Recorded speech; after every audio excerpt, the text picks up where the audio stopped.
Be here now. One day, Krishnadas, we were in Vrindavan and we were not supposed to be coming. Maharaji said, he said, don't come, you didn't want to be bothered, whatever. And Krishnadas knocks on my door and says, you got to help me get to the ashram. I said, why, what's up? And he said, my knee is completely out. He had a basketball knee. He used to play basketball. I said, okay. And I'm thinking, wow, maybe they'll let us in. This is great. And not thinking about poor Krishnadas, who's in a bunch of pain. So we got him there and we went inside. And of course, the first thing, Maharaji looked at us, and the first thing he said, he looked at me and he went, you're such a good person. You brought your friend here and you're helping him. And I'm thinking, oh shit, he of course knows that all I cared about was me getting there to have the darshan. Forget Krishnadas.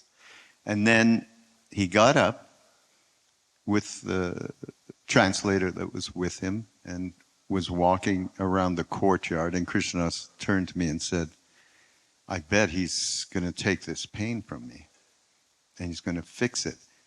And sure enough, Maharaji starts to limp around a little bit, and then Krishnadas suddenly feels a whole lot better. Maharaji comes back, didn't say a word about it, and Krishnadas, who told this story a little bit the other night, he had his diary there, and in that diary, he had a passage, a Buddhist passage. I thought it was Mahamudra, but I think he explained it a little bit more in detail. I don't remember what the title of that part of the Mahamudra was.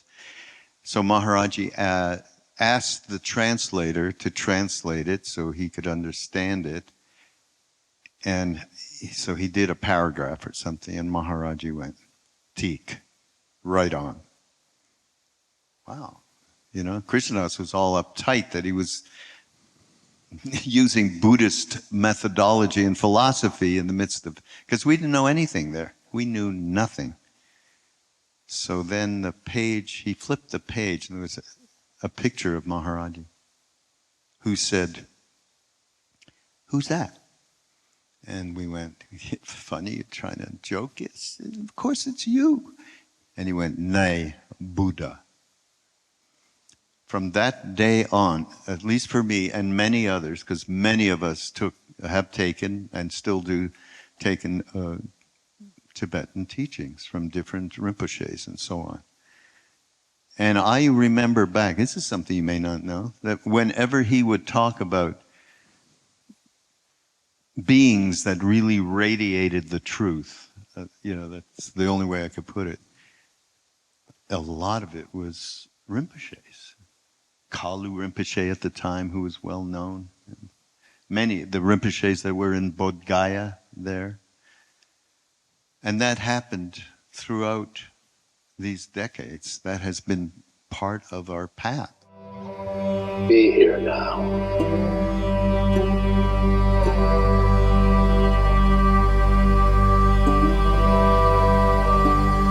Just be here now.